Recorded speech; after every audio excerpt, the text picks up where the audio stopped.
biblioteca i res, estem molt contents que l'Albert hagi vingut a fer aquesta xerrada. No cal cap presentació, segur que tots el coneixen i segur que més d'un ha llegit més d'un dels seus llibres. Comentar simplement que l'Albert va ser professor d'institut fins als 52 anys i que després es va dedicar a estudiar, a llegir i a escriure, cosa que hauríem d'agafar com a exemple tots, i que medita també una estona al matí, una estona al vespre, perquè sap que tenir aquest moment de quietud i d'estar bé amb un és fonamental per també estar bé amb els altres. I ve a parlar-nos d'un tema que a ell l'apassiona, que són les relacions entre persones, les relacions humanes. No m'estendré gaire més, comentar-vos també que durarà uns 50 minuts aquesta xerrada, que després tindrem un petit torn de preguntes i res més. Apagueu els mòbils, això sí, estaria bé posar-los en silenci i us deixo amb l'Albert. Moltes gràcies. La xerrada estimada és completa. Gràcies. Doncs jo dono gràcies. El dentista de la meva dona és un home molt bo, molt espiritual. I l'últim dia que hi vam anar va dir: vaig anar a l'Índia, vaig fer 11.000 quilòmetres. Anar i tornar 11.000, buscant la felicitat. I quan tornava, cansat, suposo, del viatge, i ho vaig pensar: la felicitat la tinc a 40 centímetres, al cor. I que és maco això, vas pensar, quin home més profund. He anat a l'Índia a buscar la felicitat i resulta que la tinc aquí, al cor. Hi ha un llibre que vaig escriure fa temps, Sud, Est i Oest, oi? 4. Els diaris diuen no, n'hi ha 7. Nord, Sud, Est, Oest, a dalt, a baix i al cor. El cor és el centre de tot, diuen aquests indis. D'aquí comença tot, d'aquí és on totes les mides comencen, és el centre. Una altra vegada al cor. I continuem. Ara podríem fer un experiment. Això ho he pres d'un senyor, d'un hindú, que es diu Ramana Maharshi. I per fer-ho necessito un voluntari. Pot venir? Sisplau, no ho tenim preparat, això, Molt bé. Aquesta noia es diu Leo i ve d'Argentina, de Villa General Belgrano. General Belgrano és el que va inventar la bandera d'Argentina. A veure, assenyala'm a mi. No, sense moure't, amb el dit. Amb el dit? En què dit? Amb el que vulguis. Assenyala'm a mi. Molt bé. Ara assenyala el sostre. I al terra assenyala una persona d'això. Molt bé. I ara assenyala't a tu. Fixeu-vos on t'ha posat la mà. Atenció a això, Per què no s'ha posat aquí? Se l'ha posat al cor. I això és una cosa que passa al planeta, tot el planeta. Quan diem jo, posem la mà, ja està bé, gràcies, gràcies. Quan diem jo, posem la mà aquí, no aquí, perquè això és una màquina, ells entenen, i entenem tots inconscientment. Aquesta màquina va molt bé i l'hem de fer servir, però el que és essencial en mi, el que és més profund, és el cor. Vaig llegir una cosa, i ara això desconnecto del cor, però també és molt interessant, del volcà Krakatoa. Aquest volcà està a l'Indonèsia, entre les illes de Sumatra i Java. Entremig d'aquestes dues illes hi ha un canal, un estret que es diu Sonda, l'estret de Sonda. I al mig hi havia una illa i un volcà en aquesta illa, allò està ple de volcans. El 1883 aquest volcà va esclatar d'una manera brutal, una de les explosions més greus que hi ha hagut al planeta. I l'illa materialment va desaparèixer volant pels aires, una illa bastant gran. Això va originar 4 explosions, una d'aquestes explosions, que em sembla que és l'última, perquè hi ha uns que diuen que és la tercera i l'altre que diuen que és la quarta, és igual, una d'aquestes explosions es va sentir a Austràlia, a 3.500 quilòmetres.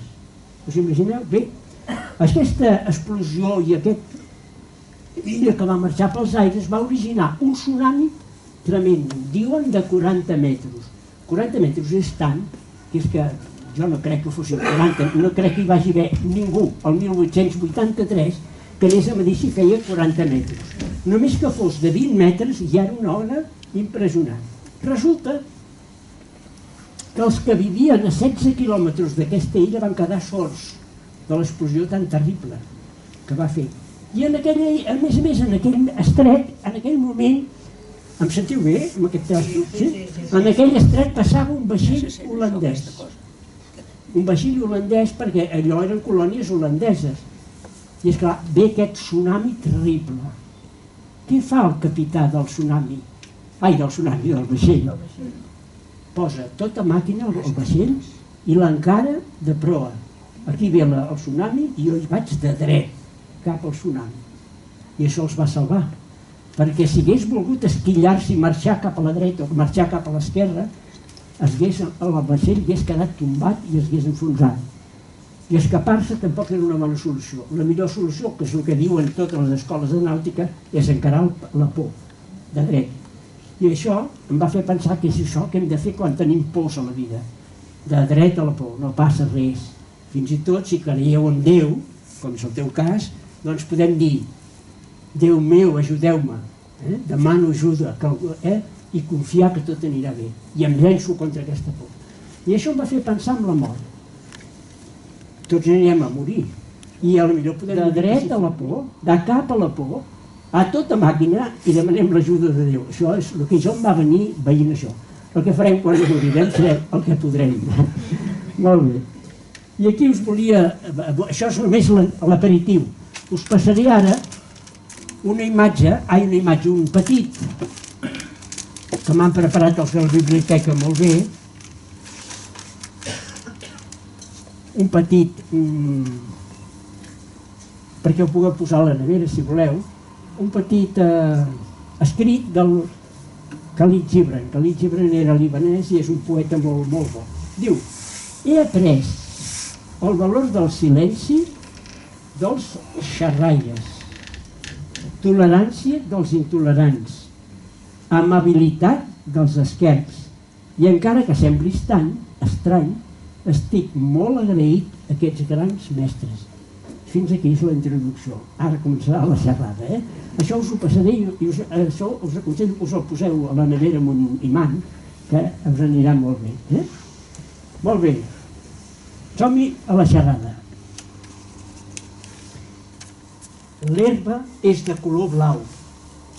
I el tigre deia: home, no és blau, és verda, l'herba és verda.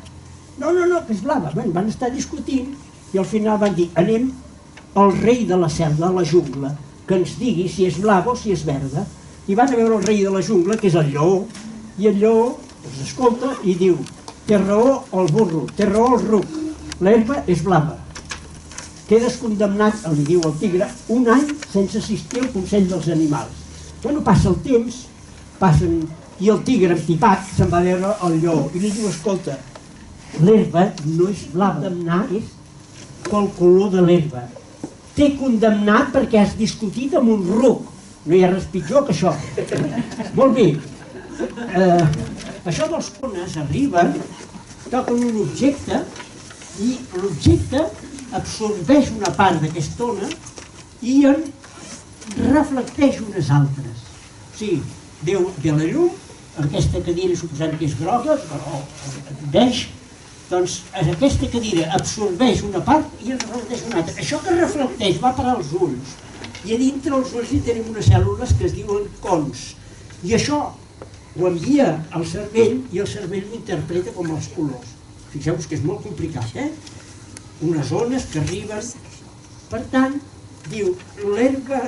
Fixeu-vos, la pregunta seria: l'herba és verda realment o és blava? Fixeu-nos bé, que tot és qüestió de la llum. Si poguéssim veure l'herba sense llum, probablement no tindria color, perquè no la podríem ni veure. Però si la poguéssim veure tindria color? No tindria color. Per tant, i una cosa molt curiosa. La meva dona, quan era petita, diu que una vegada va pensar: com sé jo que tothom veu el color verd de la mateixa manera? El color groc, com ho sé? Doncs és que no tots veiem els grocs iguals. Això està claríssim, claríssim. No sé si està comprovat, però m'imagino que tots tenim les nostres variacions. Per què us explico tot això? Perquè ara vaig a dir-vos de quin color jo veig l'herba. Però vosaltres ja sabeu que l'herba no és ni verda ni blava. L'herba probablement no té color. Molt bé, això era la introducció que volia fer. Aquí tenia... Ah, i a més el que diré, no cal estar tothom que estigui d'acord amb mi. Per exemple, a mi no m'agraden els cargols, no els he tastat mai, ni la Coca-Cola, ni el conyac. Si tothom fos igual que jo, doncs la Coca-Cola s'arruïnaria. Per tant, ja va bé. I el que jo pugui dir, ho podeu agafar o no, això ho sé. I també vaig llegir una cosa que em va anar molt bé a mi, que diu: no t'amoïnis, no cauràs bé a tothom. Per tant, ja és això. Una altra cosa, doncs ara comença la xerrada explicant què és la impermanència. Mireu, això que diré ara ho he tret d'aquest llibre, que és d'un mestre budista que es diu Thich Nhat Hanh, que és vietnamita, que es diu no mor, o sigui, com diu, no mor, no por. Si no hi ha mort, no hi ha por. Bé, aquest senyor diu: la raó per la qual estem prou bojos per fer patir les nostres parelles, les nostres mares, els nostres pares, i patir nosaltres mateixos, és perquè oblidem que tot és impermanent, que tot canvia constantment. I diu, si no ets conscient que tot és impermanent, que tot canvia, constantment no pots ser feliç. Caram, que fort és això, no? Si vols ser feliç, has de tenir present que tot canvia constantment. I ara explicaré què és la impermanència, que és... Ara estem entrant al cor de la xerrada. Jo vaig viure un temps en una casa de pagès que teníem una comunitat, érem 17 que vivíem allà, i teníem nois del Tribunal Tutelar de Menors, uns 25 que aprenien un ofici. Era una escola taller, dèiem. Allà, jo cada dia, quan sortia, acabava de dinar, me n'anava a fer un voltet per al bosc. I feia un voltet en un bosc de 2 hectàrees d'aquests del Vallès que estan bastant degradats, però a mi m'encantava, m'ho passava el dia com estar en silenci una estona després de dinar. I vaig començar a adonar-me que mai passava pel mateix camí. Un dia la llum, l'altre dia estava ennuvolat, l'altre dia plovisquejava, l'altre dia la temperatura feia fred, l'altre feia calor, hi havia sorolls diferents, una fàbrica que se sentia, a vegades no, un arbre que havia caigut. És a dir, que el camí, vaig veure que el camí mai passava pel mateix camí, sempre era un camí diferent. Ho vaig veure, fins i tot a vegades veies un ocell o veies un conill que passava corrents. És curiós, vaig entendre ben bé això. I resulta que Heràclit, un filòsof grec, també deia: no pots entrar mai al mateix riu 2 vegades, perquè quan entres al riu hi ha unes gotes, però quan hi tornes a entrar ja són unes altres. Tot està canviant. Vivim amb la fantasia de que això no canvia res, no, està canviant tot. Aquí dic, només tens de fer que mirar el carnet d'identitat. 5 anys i mires i dius, ostres, 5 anys més, i després arriba un punt que et fan el carnet d'identitat fins l'any 2999, no? I ja no cal que te'n facis cap més. I a més passen que llavors comencen a dir de vostè. Primer és quan tens 50 anys i ja dius, ostres, de vostè. Però més endavant, aquí a Girona sobretot, hi ha algú que pot ser que digui de vos. Vos, hosti, com Déu, això ja és cert, no? I resulta que després veus que canvia tot. Canvia les emocions, canvia la societat, canvia els dols que passem tots, els patiments, l'amor, les alegries, tot canvia. Però vivim sense ser conscients de que tot està canviant, o sent poc conscients. I amb idees equivocades. I ara us en posaré una que ja l'he explicada, que alguns d'aquí ja la deveu saber de memòria, que és quan vaig presentar el primer llibre, que era el llibre de l'amor. Imaginem-nos que aquí és el moment en què neixo, el punt A. Jo neixo aquí, i moriré al punt B, que és aquest, aquí. Bé, l'esperança de vida a l'estat espanyol, i a Catalunya suposo que més o menys, per les dones 83 era, pels homes uns 80. Tu has vingut mai amb una xerrada meva? Molt bé. On te'n posaries a mi? Tinc 75 anys. On m'he de situar entre aquests 2 punts? Cap aquí, eh? 80, oi? Si jo tingués 20 anys, on t'hauria de posar? Aquí? Aquí? Això és el que fem tots. No és per fer-te quedar malament. Això no és veritat. Tots, jo i tots vosaltres estem aquí. Qui sap si demà estaré viu o no? Estem tots aquí i vivim amb la il·lusió que em queda molt temps. Quan tens 20 anys dius, ui, no em queda. Què et queda? Com ho saps, això? I això és un error garrafal, que cometem tots. Molt bé, aquí tinc un rellotge de sorra.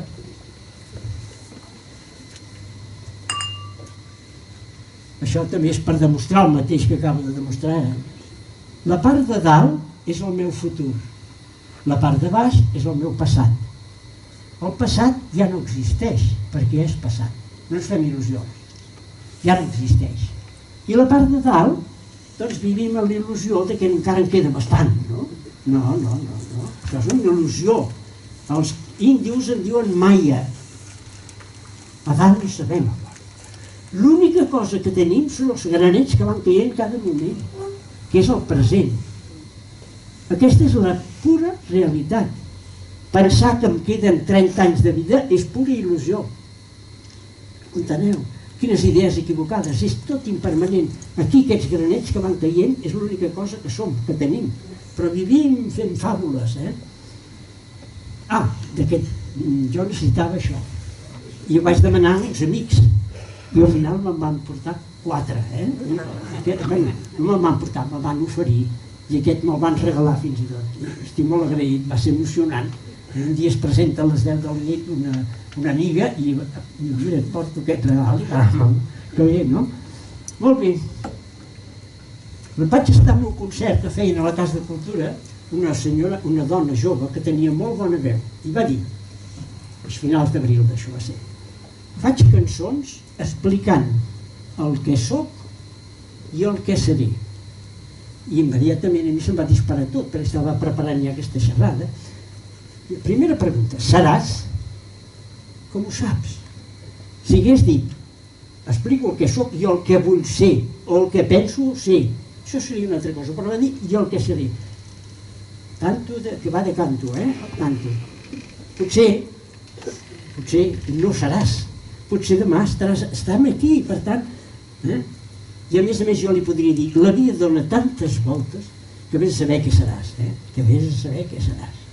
Aquí tinc, per acabar de rematar, una cosa molt maca. Això és el primer llibre que vaig publicar, està a la meva pàgina web i el podeu descarregar gratuïtament. I la solapa hi vam posar una cosa molt bonica, els hi vaig donar jo, perquè a mi em va agradar molt. Un senador americà es deia Richard Neuberger. Per tant, un senador americà deu guanyar un sou perquè es cuiden prou bé ells d'assegurar-se que el sou és bo. I li va agafar de cop un càncer amb una metàstasi, és a dir, que es anava a morir. Llavors diu, des que em van diagnosticar el càncer, la meva dona i jo no hem tingut cap més baralla. Caram, què és el que l'ha fet canviar? La presència de la mort. Quin sentit té que m'esbaralli amb la dona si demà m'he de morir? Ja estic condemnat, no val la pena. Per tant, tard, però pren això. Llavors diu, abans solia fer-li la vida impossible queixant-me perquè premia el tub de la pasta de dents pel mig. Així ens barallem per aquestes estupideses. O l'apreto pel mig, o l'aprimo per dalt, i a mi m'empipava, no pots posar-la... Ja teníem una baralla. Diu, perquè premia la pasta de dents per la part superior, o perquè gastava massa en roba, un senador, que la dona gasti massa roba. Diu, ara, després del càncer, de tot això no m'adono de res, o em sembla irrellevant, pel que fa a les qüestions relacionades amb el prestigi, l'èxit, la fama, la posició financera, he de dir que de cop han perdut tota la importància. És a dir, aquest home de cop ha descobert que la vida és això, no viure d'il·lusió. I continua. Jo he perdut tota la importància que tenien. He après a valorar les coses petites de cada dia. Fixeu-vos ara l'ordre que posa, que em fa molta gràcia. Dinar amb un amic, acariciar les orelles del gat, sentint el seu ronc, estar amb la meva dona, posa tercer la dona, primer és el gat, això és com la Bíblia, si la llegida, que diu, Abraham va treballar molt, en fi, Abraham tenia, no sé ara quants, però 15.000 ovelles, 500 camells i 40 dones. Ho diu així, la Bíblia, i dius, ostres, era com un altre animal més. No vull criticar la Bíblia explica el que pot tot. Per tant, aquest senyor ha après, diu, a valorar, doncs això, acariciar el gat, estar amb un amic i estar amb la dona, llegir tranquil·lament un llibre o una revista, fer una escapada a la nevera per prendre un suc de taronja o un trosset de pastís. Crec que per mi, primer cop, estic assaborint la vida. És dramàtic, això, Ara comprenc que no sóc immortal. He viscut tota la vida sense comprendre que era immortal. I ara me n'adono. Escolteu, aquí hi ha 2 llocs que guardaven per una noia que és sorda, però es veu que no ha vingut. Si voleu venir aquí hi ha 2 llocs, Molt bé, i diu, per tant, diu, per primer cop estic assaborint. Diu, ara comprenc que no sóc immortal. M'entristeix recordar molts moments del passat en els quals vaig complicar-me l'existència, deixant-me portar per un fals orgull, per valors estereotipats o per foteses. Que maco aquest home que vagi escriure això, encara que digui això de la dona tercer lloc, però és molt bonic. Molt bonic per aquesta dona que som, perdoneu, no som immortals, som mortals, Tinguem-ho present, això. I quan ens anem a barallar pensem, val la pena que em baralli? Sí, sóc aquí i demà pot ser que no hi siguem. Val la pena? Molt bé. Continuem. Aquí dic, sabent això que acabem de dir ara, això, que no som immortals, els japonesos tenen un refrany molt bonic que diu saber i no actuar és no saber absolutament res. Si saps i no fas res, és que no saps res. I també hi ha un altre refrany, una altra dita molt bona, que diu el més important no és el que saps, sinó el que fas amb el que saps.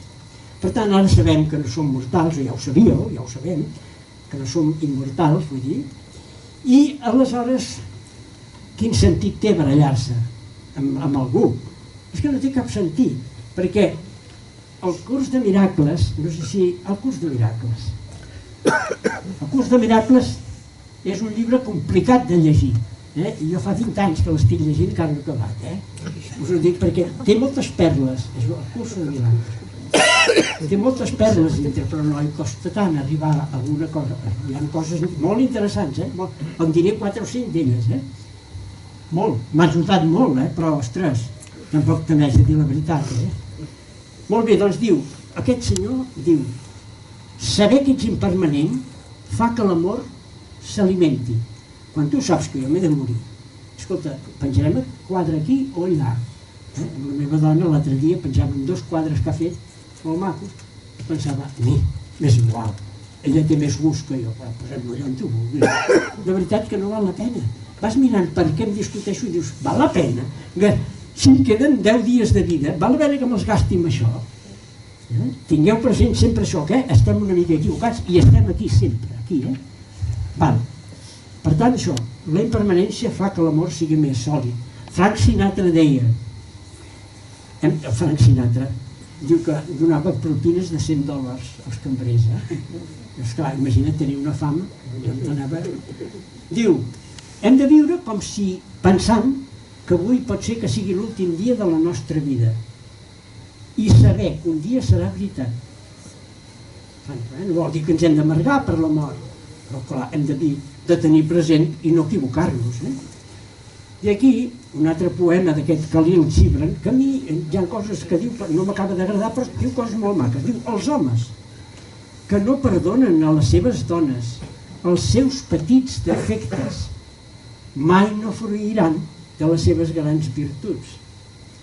Podríem girar al revés, dir, les dones que no perdonen als seus homes els seus petits defectes mai no fruiran de les seves grans virtuts. A mi, això de perdonar no cal que ho posem aquí, jo posaria que no accepten.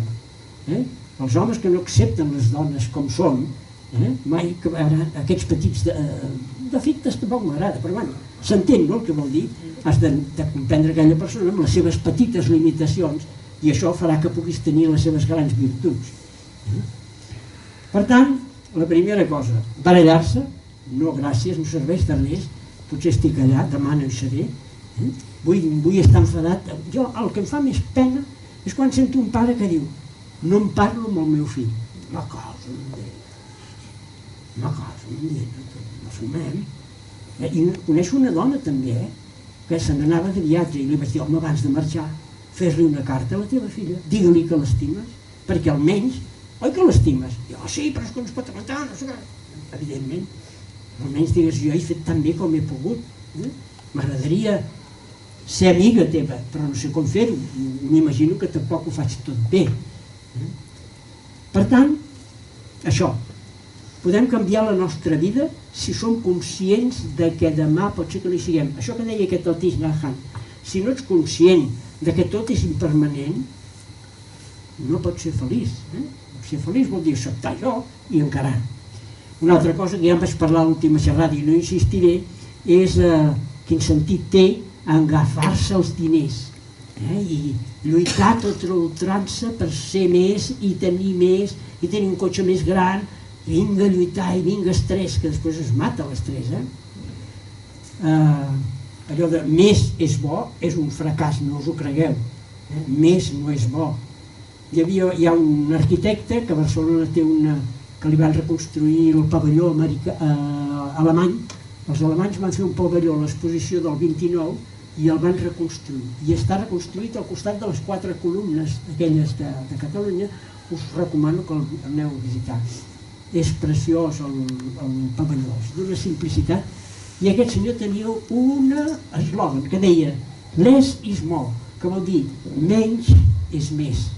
En l'arquitectura és tot despullat, però hi ha un marbres, ja veureu, aneu-lo a veure que paga la pena.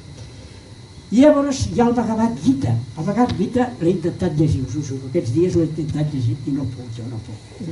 És el Bhagavad Gita segons el Gandhi, i a mi el Gandhi m'agrada molt, perquè és molt clar, però hosti, això del Bhagavad Gita, quan hem de parlar de Déu, jo em perdo per allò, no sé quin Déu és aquest, però són tants, oi? Però una de les coses del Bhagavad Gita més maques que he llegit és aquesta.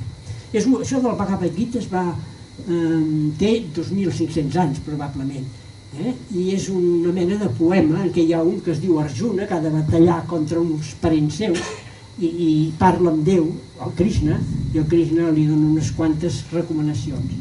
I una de les coses maques que diu, i relacionat amb això de tenir més, és aquesta. En català nosaltres no diem apego, diem aferrament. Aferrar-se als diners. El contrari d'aferrar-se als diners és desaferrar-se. Però el Bhagavad Gita diu, què és desaferrar-se? No és no tenir res, és que res no et tingui a tu. Ho enteneu? És a dir, tu pots tenir diners i estar amb aquells diners com molts han regalat. M'ha baixat de la vida m'ha somrigut i tinc una bona vida, però no m'hi agafo, no m'hi aferro. Això és el Bhagavad Gita, que em sembla genial, és l'única cosa de bo. La va traduir, hi ha un senyor que era Joan Mascaró, que era mallorquí i va aprendre el sànscrit i el va traduir, va tardar 20 anys a traduir-lo. Suposo que la seva traducció deu ser molt més bona que aquesta del Gandhi, perquè ja m'he perdut, però aquest senyor el va traduir i es veu que és la traducció perfecta. I va ser professor a Cambridge d'anglès i de sànscrit. Bé, aleshores, anem a veure, sabent això, ja he dit, primer, sabent això, doncs la primera cosa, baralles, no cal, gràcies. La segona cosa, aferrar-se als diners d'una manera obsessiva, tampoc. I la tercera cosa era, sabent tot això, la relació amb els pares, que és una altra part del que avui vull tractar. I esclar, jo de fet de pare l'he tingut, però és com si no l'hagués tingut, jo he tingut mare. Per això sempre parlo de la meva mare, com em diu, no sé si està aquí, una nit que em diu, sempre parles de la teva mare. Doncs bé, la relació amb la meva mare no funcionava. Per què no funcionava? Perquè jo deia, ella és que és culpable de tot el que passa. Ella en té la culpa. Si no funciona és perquè ella... Bé, això, evidentment, se'n pot dir una falsa percepció. Quan tu t'estàs clar, no, és que la culpable és la meva mare. Aquí hi ha alguna cosa que grinyola, no? I ara us explicaré un acudit americà que va molt lligat amb això de la falsa percepció. Diu que un dia, en una parada de taxis, doncs veu una senyora completament nua, despullada, sense ni bossa ni res, sense sabates, i entra en un taxi. I el taxista se la queda allà mirant, amb els ulls esbatanats, així. I la senyora diu, escolti, què mira? Això és un país lliure, jo cadascú pot anar com vulgui, si vull anar despullada, vostè què li importa? Què mira? Diu, no, jo l'única cosa que penso és d'on traurà els diners per pagar-me el trajecte. Fixeu-vos la falsa percepció. La dona es pensa que ell la mira, li mira el cos, i l'altra pensa, escolta, que me'l pagarà. Veieu la falsa percepció de la dona? Això és una falsa percepció. Què dic? Una falsa percepció és creure que el que jo percebo i penso és veritat, i que és el mateix que està pensant i percebent l'altra persona, i aquí ja no és veritat, enteneu? Jo puc pensar una cosa i tu em pots pensar 10.000 més, com aquest taxista. La majoria de judicis que fem de les altres persones són prejudicis o falses percepcions. Per això el curs de miracles aquest que us he presentat diu: cap interpretació que facis d'una altra persona té sentit. Amb això ho tinc gravat, ara procuro no oblidar-ho. Cap interpretació que facis d'una altra persona té sentit. Per què no té sentit? Perquè és una falsa percepció barrejada amb prejudicis.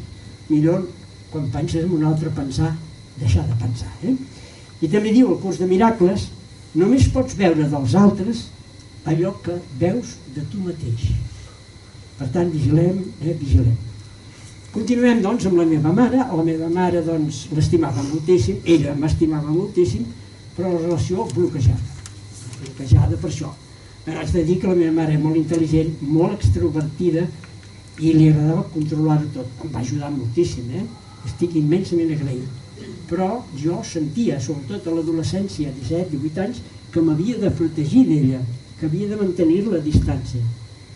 Això era correcte, probablement no necessitava fer-ho, probablement, però no era, fixeu-vos, no es tractava de jutjar-la, ni de criticar-la, ni de fer-la responsable de tot el que no anava bé, que és el que feia jo, o de fer-la sentir culpable, o de ferir-la. Me'n recordo que la faria molt, que jo li digués, jo no us he demanat, perquè la parlàvem de vos, eren pagesos a casa meva, jo no us he demanat que em portéssiu al món. Oi que m'heu portat? Doncs la culpa és vostra. I això la meva mare la fotia negra, però negra. Després li vaig demanar perdó, més endavant. Molt bé, continuem. Del que es tractava era que jo comprengués la meva mare, l'escoltés i l'acceptés com era, l'acceptés. És així, ja estava. Però això era tan difícil de fer. Quan va canviar la meva relació? Tornem al curs de miracles. Aquí, aquest llibre, són dos catedràtics de la Universitat de Colúmbia de Nova York que s'esbarallaven dia sí i dia no, tot el dia barallant-se, fins que un dia un dels dos, un era un home i l'altre era una dona, li va dir: no podríem relacionar-nos d'una altra manera, no podríem trobar una solució de comú acord, i van decidir que escriurien tots els pensaments que els hi vinguessin a la nit, a somnis, i que ho comentarien junts. I així van fer, com que eren psicòlegs, van fer-ho, i ella va començar a sentir una veu que li anava dictant aquest llibre, de 1.400 pàgines en paper fi, i van escrivint, i diu coses molt maques. Llavors jo vaig pensar, caram, potser puc fer això amb la meva mare. No hi ha una altra manera de relacionar-se amb la meva mare? Tota la responsabilitat és d'ella, això m'anà molt bé. I em va anar molt bé més coses. Treballava en un institut, en una ciutat petita, i els nois, de segon, quan arribava al pati podien anar al bar, podien anar al pati o podien anar a casa seva. La qüestió és que teníem mitja hora. hi havia un noi que es deia Quim, que anava a casa seva i es trobava amb el seu pare que treballava en un banc. I es trobaven allà i esmorzaven plegats. El seu pare arribava abans, ja li tenia tot a punt, era un moment agradable. Resulta que un dia arriba el Quim a casa seva i troba el seu pare mort a terra, encara estava calent. El va agafar i però... I em deien a mi després, saps el que em va saber més greu? No poder-me acomiadar d'ell, no haver-li dit que l'estimava. Estava adolorit per això. Una altra cosa que em va passar, vaig pensar, això em pot passar amb la meva mare, una altra cosa que em va passar és el meu germà. Jo l'estimava moltíssim, el meu germà. Mai li deia que l'estimava, ja se suposava. El meu germà agafa una malaltia, 2 anys malalt, amb la bombona d'oxigen, i jo l'anava a veure alguna vegada, mai, en aquell moment, se'm va ocórrer dir que jo l'estimava. Dir-li, t'he estimat sempre. I em va saber tan greu quan es va morir, la seva dona em truca i diu, s'ha mort, ostres! I no li he dit que l'estimava. Vaig dir, això no vull que em passi amb la meva mare, i per tant, doncs vaig començar de dir que havia de canviar la relació amb la meva mare. Primer que vaig fer, els pagesos, no sé si tots, però almenys a casa meva les mostres d'afecte eren 0. Abraçar-se, fer-se petons, dir t'estimo, això, no. Aleshores vaig pensar, doncs comencem de trencar el gel, i l'abraçava, i el primer dia que l'abraçava, la vaig abraçar i així, però com que se sentia, i fer-li petons, i dir-li t'estimo, i saps què? Em vaig adonar que els pares poden aprendre, i saben aprendre, perquè al cap d'un temps ell em deia, quan telefonava, adeu maco, maco, mai m'havia dit maco, perquè jo li deia maco. És a dir que vaig començar a posar, a assumir que jo podia canviar, no? I va ser molt, molt bonic, no? Sapigueu això, els pares, i els fills també, però els pares també poden aprendre. Aleshores, jo vaig veure que havia de completar la relació, que li havia dit a la meva mare tot allò que no havia anat bé, i tot allò que havia anat bé, i dir-li que l'estimava, que hauria de fer-ho ja, perquè estava allà també com tots nosaltres, i demà pot ser que no hi sigui, Llavors li vaig escriure una carta, perquè la meva mare era d'Armes, Tomarca, i era molt maca, Llavors li vaig fer una carta, i en aquella carta que li vaig dir? Li vaig poder expressar tot el que jo havia hagut de fer, perquè tenia pors, que l'estimava moltíssim, que era una mare perfecta, que la tornaria a escollir si tenia una altra oportunitat, la tornaria a escollir com a mare. Li vaig poder dir que l'estimava moltíssim. La meva mare va quedar encantada amb aquella carta, que no la van marcar, però que la tenia gravada al cor. Completar les relacions, és molt important completar les relacions amb els pares. Anar-la a veure a mi em costava una mica, d'anar-li a dir, mira, això no ha anat bé, això... I per escrit em va sortir tot, Aleshores, als Estats Units van fer un dia una enquesta en una universitat i van demanar, li has dit mai al teu pare i a la teva mare que els estimes? En un grup d'estudiants. El 60% no havia dit mai als seus pares que els estimaven. Només el 40% sí que els havien dit. No es tracta de dir, papa t'estimo. No. Es tractava d'agafar el pare o la mare. Jo penso que s'ha de fer per separat. Agafes el pare i te'n vas a un bar o convides a sopar en un restaurant i allà li pots anar explicant. I li dius tot el que no va anar bé i tot el que va anar bé. I li dius t'estimo. I sàpigues que sempre et portaré el carbat al cor. Poder expressar aquesta estimació, que surt del cor, com hem vist abans. Per què per separat? Mira, hi ha un cas molt curiós. La meva dona va anar al metge amb els seus pares, amb els dos. I arriben al metge, ja eren grans els pares, i el metge pregunta, perquè anaven pel pare, i el metge pregunta, quant temps fa que té mal al cor? I la mare diu, fa 3 mesos.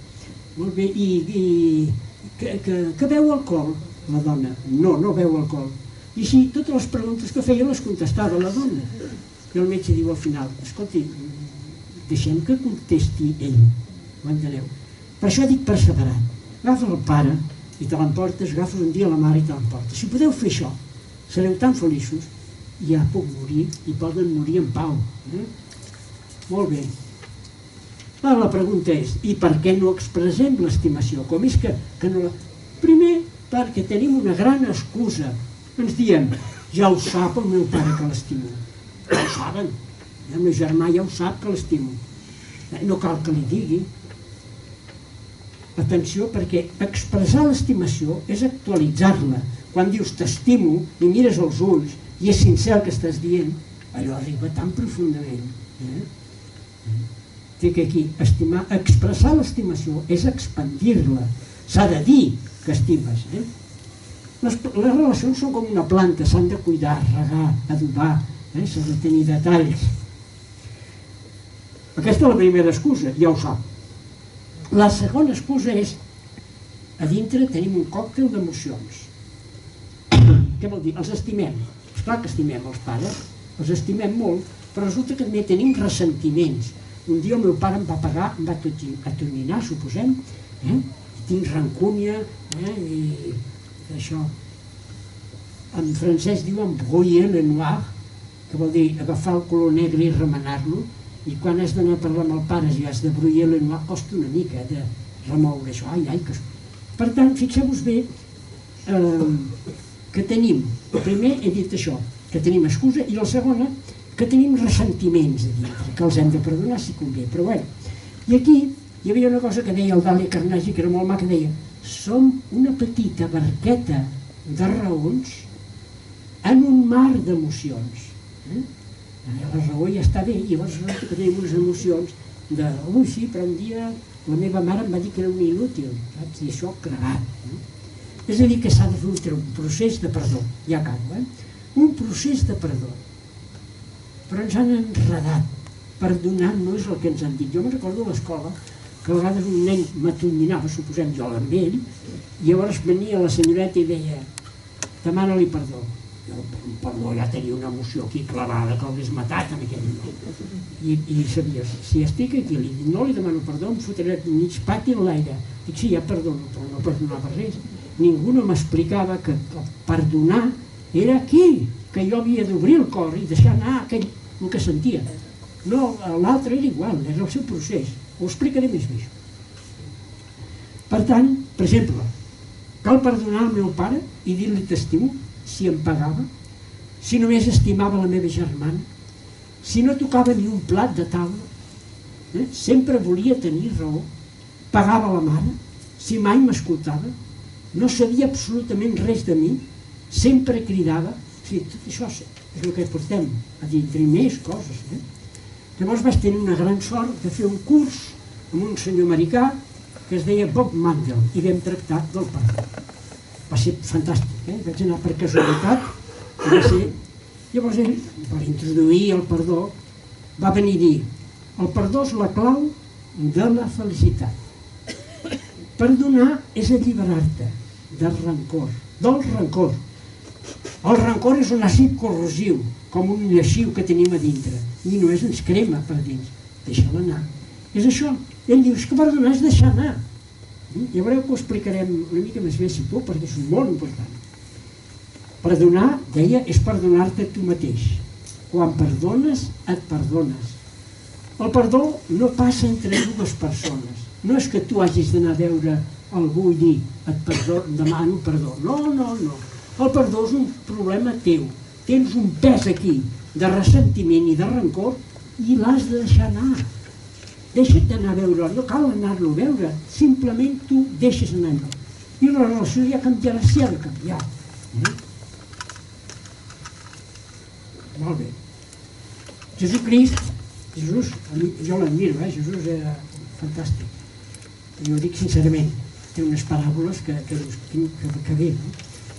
Jesús, Sant Pere li pregunta: quantes vegades hem de perdonar? 7 vegades? I Jesús li diu: no, 70 vegades 7. 7 per 7, 49, 490 vegades. Que maco, que bé. Hem de perdonar per egoisme, perquè si no perdono, quedo amb aquest pes aquí carregat. Què em faig? Bé, aleshores, en aquest curs que vaig fer, ens va dir el Bob aquest: escriviu una cosa que no podeu perdonar. I jo vaig escriure que no podia perdonar el meu pare, i ja us explicaré per què. I llavors, quan vam acabar d'escriure això en el paper, diu: hi ha algú que vulgui llegir en públic el que no pot perdonar? I una noia basca es va aixecar i va dir: jo no puc perdonar el meu pare perquè em va violar sistemàticament de 10 a 12 anys i no li puc perdonar això. Aleshores ell li va dir: i ara m'ho cito de memòria, però sé que anava per aquí. Primer, tot pot ser perdonat. El que hem de perdonar sempre són coses del passat, i el passat ja no existeix. Vols anar tota la vida carregada amb aquesta roca de rancúria i de ràbia? El perdó és l'únic camí que et porta més enllà del patiment i del desastre. Si no deixes anar aquest dolor, l'estàs actualitzant constantment. El meu pare em va violar, el meu pare em va... Quin odi, Llavors diu, el perdó pot sanar tota forma de dolor. No cal anar a veure el teu pare i dir, papa, et perdono que em vagis violar. No és això el perdó. El perdó és que tu deixis anar aquest ressentiment. És aquí, no t'emboliquis. No cal anar al teu pare i dir, papa, doncs, molt bé que em vagis violar. No, home, no fotem. No. És que no has ni d'anar-li a dir res. Diu, pots elegir deixar anar tots els pensaments que et causen dolor. Molt bé. Llavors li va fer un sermonet, però molt bé. Li va dir, t'has posat mai en el lloc del teu pare? Com és que va fer una cosa semblant? Quin ambient hi havia a casa seva? Quina educació va rebre? Com eren els seus pares? Insistint en aquesta idea. És com una taràntula, el rancor, rancúnia, que tenim aquí clavada. Jo no vull tenir això. Li va dir, deixa-la anar, no cal que vagis allò. Papa, no, papa que faci la seva vida. Aleshores la basca diu, molt bé, doncs val, ja estic disposada a perdonar. Com perdono? I aquí ara faré un stop. La basca ja no sé si va perdonar o no va perdonar, no sé res més que sé jo. A mi, jo el que no podia perdonar era el meu pare. Haig de dir que el meu pare aquest ja és mort, la meva mare també, ja no hi ha ningú que estigui viu. I això estarà en una novel·la que publicaré no sé quan, perquè ara l'he acabada justament, que es diu El tercer acordió. I la tercera part d'aquest llibre és, explico aquesta cosa autobiogràfica, amb uns noms canviats, però quan la llegiu sabeu que això va passar. I allà estan tots els detalls. Ara aniré al gra. Molt bé. Aleshores, què vaig dir? Què és el que jo no podia perdonar? La meva mare va tenir una relació il·lícita amb un senyor, que era el metge del poble, un dels metges, perquè n'hi havia més d'un, i va estar 12 anys tenint aquesta relació. Ell estava casat, tenia fills, la meva mare també. Aleshores, va quedar en estat i van avortar. La meva mare era més jove que ell, i ella l'estimava moltíssim, el tenia molt idealitzat, i van fer un avortament amb unes condicions que ja us podeu imaginar. Era després de la guerra. Expliqueu-ho tot, hi havia molta misèria. La meva mare ja tenia prou feina, tenia 2 fills més, i jo encara no hi era.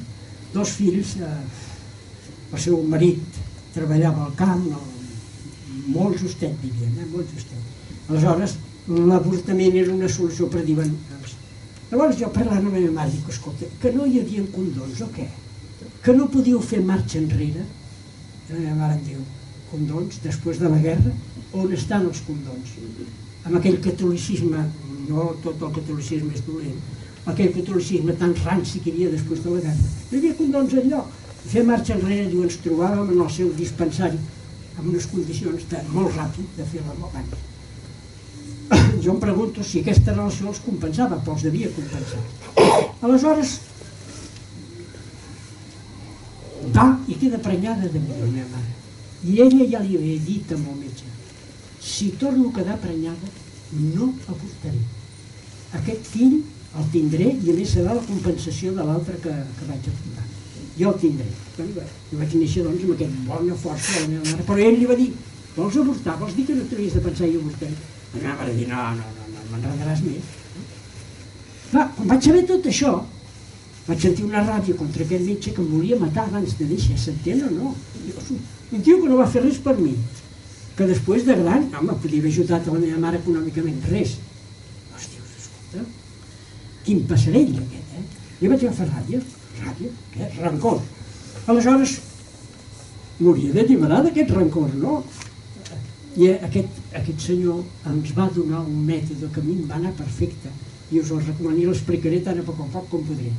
Com perdonar les coses més impossibles que us semblin. Jo vaig perdonar el meu pare i ara us explicaré com. Diu, agafeu una llibreta, un full, dividiu-lo pel mig. En aquesta columna poses jo, Albert, perdono el meu pare per... Inspires, expires i poses el que surti, el primer que et passi pel cap. I jo vaig començar a fer-ho i poso jo, Albert, perdono el meu pare per... Era un malparit. Jo, Albert, perdono el meu pare, impossible perdonar-lo. Jo, Albert... I això ho havia de fer 70 vegades cada dia durant 7 dies. Per això de l'Evangeli, 70 vegades 7. I esclar, al principi em sortia la ràbia i anava quedant allà escrita, no?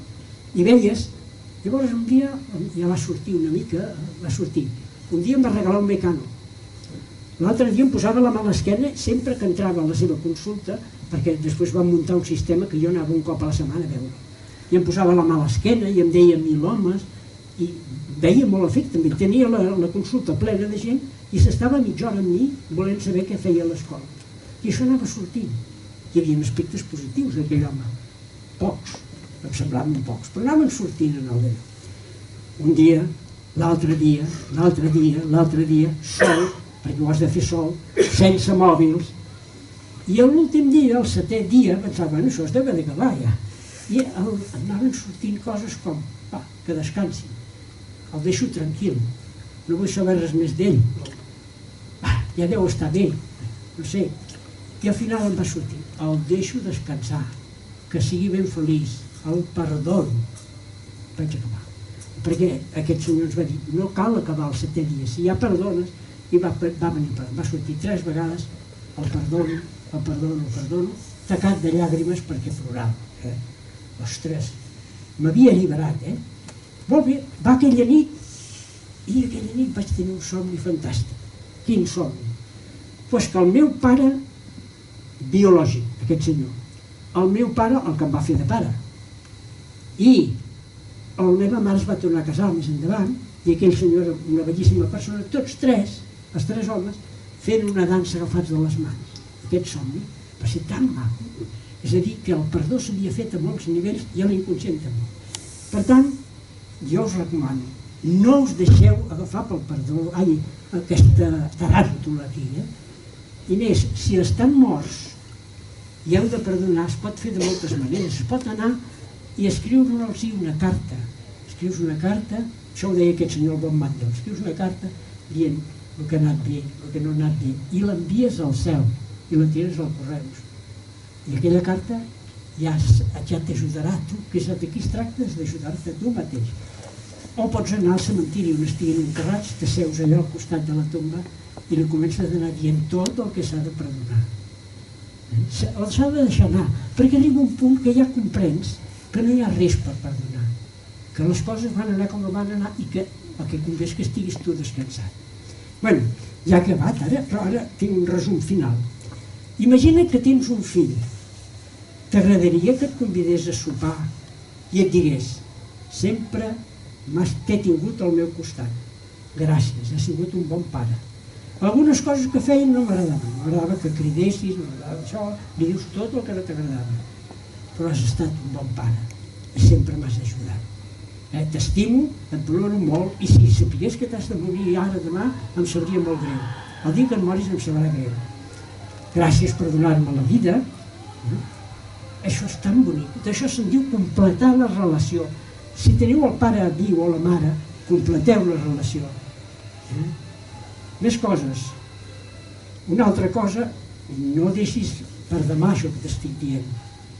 Demà truco'l, perquè demà passat no sabem si existirem, i demà vés a saber.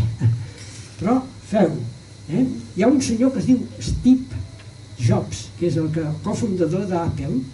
Aquest senyor estava fent una classe a Stanford i va veure una dona a la sala que intervenia molt i que es va enamorar d'ella, li va encantar. Quina dona més maca, no? I li van donar el telèfon, es van donar el telèfon i se'n va anar. Quan se n'anava, surt de la porta per anar-se'n, perquè tenia una reunió a Apple. Diu, ostres, si fos l'últim dia de la meva vida, me n'aniria a la reunió d'Apple. Va girar cua, se'n va anar amb aquella noia i la va convidar a dinar i mai més ja es van separar. Que macos, així, Si fos l'últim dia de la meva vida... Una altra cosa molt important, no marxis mai de casa enfadada amb el teu home o amb el teu fill adolescent. I si no torna, fixeu-vos allò que dèiem, la impermanència nutreix l'amor, l'alimenta. No et separis mai enfadada d'algú. Un cas que em van explicar, però bueno, que és que un pare i una filla es van espavillar com gat i gos, el pare va anar a Vic i no va tornar, va tenir un accident. Que trist, no? Que trist. Per tant, mai de casa enfadat amb el pare, amb la mare, amb els fills. Montaigne, aquell escriptor del segle XVI, francès, que va fer els Essais, diu: hem de tenir sempre les maletes a punt, fetes per anar-nos-en. Maletes a punt vol dir això, haver fet les relacions, completar-les, haver dit als pares el que els hem de dir als fills. I diu, no sabem on ens espera la mort. Esperem-la a tot arreu, sense obsessions, però esperem-la. Ja acabo. Llavors, és molt important també completar les relacions amb les exparelles. Tots hem tingut parelles, tots no, potser només una parella, ja està bé, però jo que n'havia tingut dues més, a part de la que tinc ara, doncs vaig escriure una carta a cada una. I això va ser arran d'escriure aquest llibre, el primer que vaig publicar, que vaig adonar-me de dir, demà pot ser que no hi sigui. I els vaig escriure, la primera dels mil. Era un gelós rematat, disculpa, tenia l'autoestima molt baixa, no et vaig tractar bé, i em dol, perquè ets una persona molt maca i merecies que jo, però vaig fer el que vaig poder. I a la segona doncs era una altra situació i també li vaig poder dir tot el que esperava, el que pensava, el que... Va ser molt maco perquè totes dues van contestar el mateix. La primera em va dir, m'ha encantat la carta, ja te la contestaré un dia, però gràcies d'haver-me-la escrit. No em vas contestar, no em va telefonar, però no va caldre. Ai, no em va escriure, vull dir, la carta, però no va caldre. La relació ja estava força bé, però encara va millorar. I la segona em va dir exactament el mateix, ja et contestaré la carta, no me la va contestar, però la relació va millorar. I amb això acabo. Sobretot el perdó és bàsic, el perdó és la clau de la felicitat. I volia acabar dient, recordant aquell tsunami del Krakatoa. Quan ve una por, encarem la proa contra la columna que ens ve al damunt, no? I podeu dir, si creieu en Déu, per exemple, em podeu preguntar, tu creus en Déu? Doncs no sé si crec, però a mi em va molt bé, des de petit dir, Déu meu, ajudeu-me. Quan tinc un problema dic, Déu meu, ajudeu-me. I a mi em va bé, cadascú se sap les seves històries. Déu existeix, potser és dintre meu, Déu, potser és la part més elevada de mi mateix, però jo em va bé dir aquestes coses. Poso el meu futur en mans de Déu i em llenço cap a l'onada. De cap a les pors. I amb això he acabat. La xerrada, escolteu, allà tinc uns llibres, si algú vol que n'hi firmi algun. Els llibres els venen els llibreters, però els hem portat per si algú vol que n'hi firmi. Doncs moltes gràcies d'haver vingut.